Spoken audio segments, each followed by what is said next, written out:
Whoa, did that flash on the screen? Well, we might as well get into it then, shall we? Yeah, okay, why not? Hey, welcome. I must say, buckle up. This is going to get bumpy for many people. And why, you might be asking? Because we are talking about drag. Yes, drag. Drag shows, drag queens, drag story hour, and kids in particular. Now, some people will view this as an attack on their identity, but that is not true. Your identity is not what you do, and who you are is not a matter of what you wear or who you pretend to be. But this is for another episode. We'll get into that another time. Have you ever heard this question that was floating around social media? It's a good question. Ask not why the children should not see drag queens. Ask why drag queens crave an audience of children? Let's read that again. Ask not why the children should not see drag queens. Ask why drag queens crave an audience of children. I mean, it's a valid question, as you will see further in this episode. Now, I have a question for us. Are we capable of thinking beyond the current culturally demanded prescribed affirmation? If no, then that first question, that will really irk you. If yes, then it is a valid question. Is it okay for drag queens to dance, perform, and encourage children to participate in their sexually explicit activity, which is drag? How about if I put it this way? And no, I did not come up with this part on my own, but it is true. If a man stripped to his bare buttocks and began to twerk in front of your young child, he'd be arrested. If that same man, however, stripped to his bare butt and began to twerk in front of your young child, but this time he first put makeup and a wig on, he would be labeled a drag queen, and it would be considered acceptable for him to do so. Here comes the hate mail.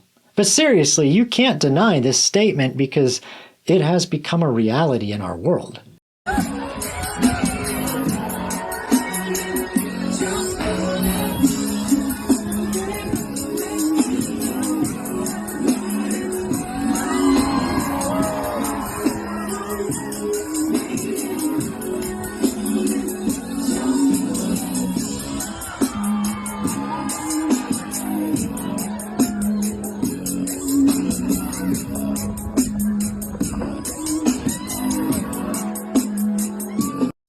Sexual teases toward children have been increasing.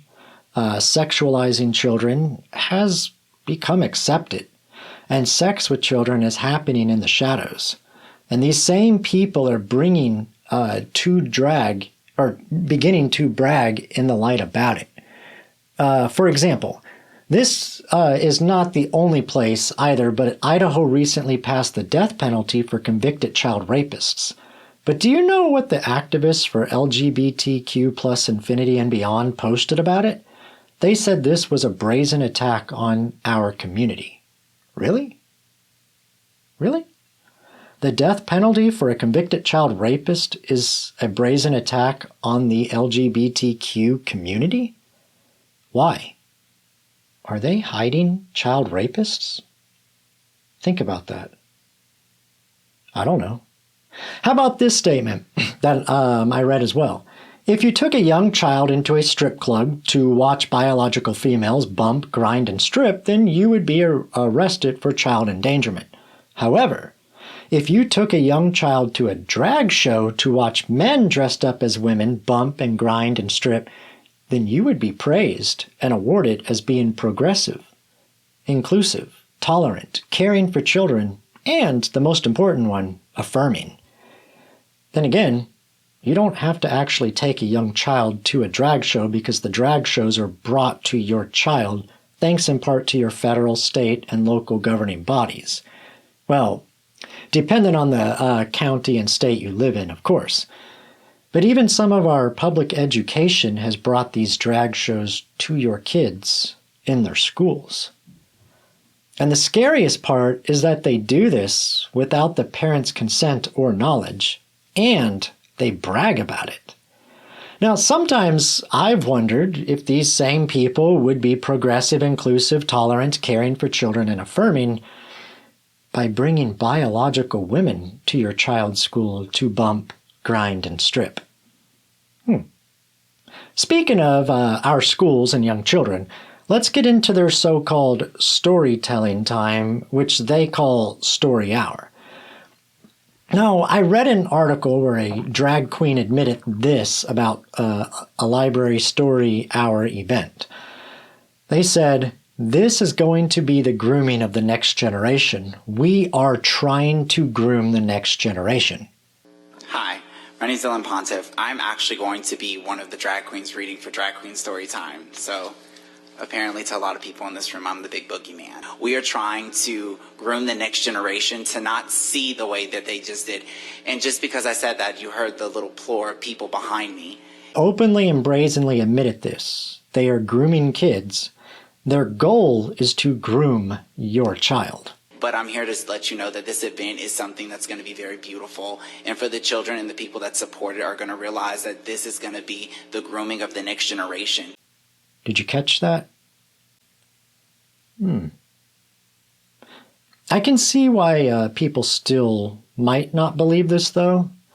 I mean, when it comes to politics, we are told so many things that have been proven true that people still bury their heads in the sand to justify their ignorance to vote for one party, or because they have been manipulated to hate someone so much that lies just taste better than the truth. The smell of their country burning to the ground is more pleasant to them than the aroma of liberty, and living in a pretend world is how they cope with perceived offenses. Oh, and speaking of story hour, someone else brought up a good point when they posted this, and I read this. They said, if it was really about reading to the children, they'd do it when not in drag. That is a good point, isn't it? If you have to be in drag, sexually dressed and provocative, then maybe you aren't really there to read to the kids. And why is that? Well, in the news it was reported that some of the drag queens were registered sex offenders and had already swapped social media details with the children.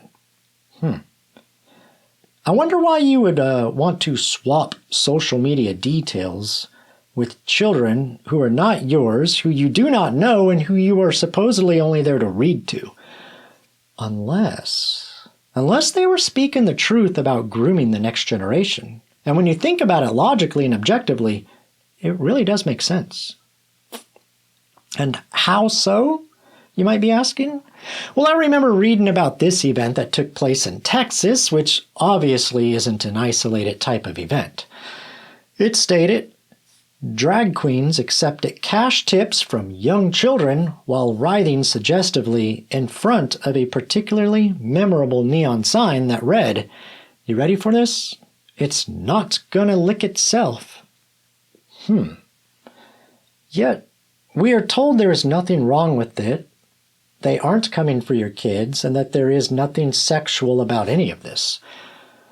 Now, one has to ask, why so many drag queens and others, including celebrities, politicians, leaders, and some educators, are fighting for adults to be able to parade around and perform sexual acts half naked, if not totally naked, in front of children. And why so many are enjoying dressing children as sexual bait and watching those children parade and dance half naked in front of them. It really does make you think of that first question and make it seem more logical and scarily accurate, doesn't it? Ask not why the children should not see drag queens. Ask why drag queens crave an audience of children.